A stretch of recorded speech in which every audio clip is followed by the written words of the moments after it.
இப்போ நம்ம செய்ய போகிறது உருளைக்கிழங்கு சிப்ஸு. உருளைக்கிழங்கு சிப்ஸ் செய்யணும்னா இந்த மாதிரி பெரிய பெரிய உருளைக்கிழங்கு இருக்கிறதா பார்த்து வாங்கிக்கணும். வாங்க தோல் சீவிட்டு எப்படி செய்யலான்றதை பார்க்கலாம். சேனலை லைக் பண்ணுங்கள், சப்ஸ்கிரைப் பண்ணுங்கள். உருளைக்கிழங்கு சிப்ஸ் எப்படி செய்யலான்னு பார்க்கலாம் வாங்க. லைட்டாக சுடு தண்ணி வச்சு விதன்னு ஆனதும் தோல் சீவி வச்சுருக்கேன் இந்த உருளைக்கிழங்கை போட்டு உடனே எடுத்துடணும். ஏன்னா இந்த மாவு மாதிரி வெள்ளை வெள்ளையாக வர்ற இதுவெல்லாம் அது அந்த ஹீட் தண்ணியில் உறிஞ்சிரும், அதுக்காக தான். இப்போ லைட்டாக விதன்னு ஆயிடுச்சு.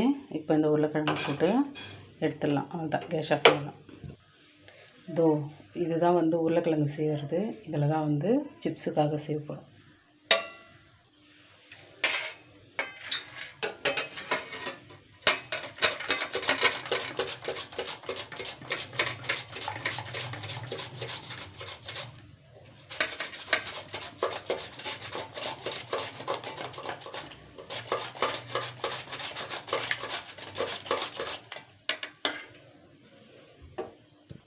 வாங்க மொத்தத்தையும் எப்படி சீவி எடுத்துன்னுட்டு அப்புறம் சிப்ஸ் போடலான்னு பார்க்கலாம்.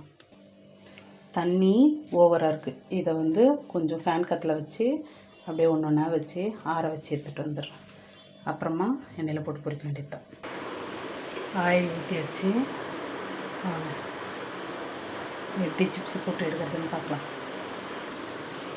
ஆயில் நல்லா சூடானதும் மீடியம் தீயில் வச்சிடணும். அப்போ தான் ஒன்று ஒன்றா பொரியத்து கரெக்டாக.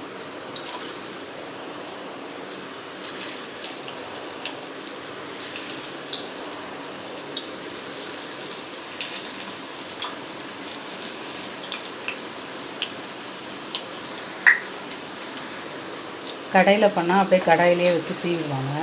இப்போ வீட்டில் நம்ம அந்த மாதிரிலாம் கேஸில் வச்சு பண்ண முடியாது. அதனால் மொத்தமாக சீவி ஒரு துணியில் ஆற வச்சுட்டு அதுக்கப்புறம் எண்ணெயில் போட்டோன்னா நல்லா கொதிக்கிற எண்ணெயில் சிம்மில் வச்சுட்டு தான் போடணும். அப்போ தான் மொறுன்னு நல்லா வரும். இந்த சலசலப்புலாம் அடங்கினோடனே எடுக்க வேண்டியது தான். சலசலப்பு அடங்கிடுச்சு. இப்போ எடுத்துடலாம்.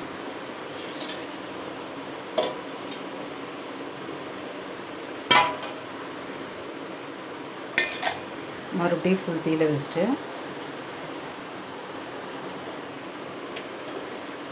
இப்போது ஒன்று ஒன்றா போடலாம். அப்படி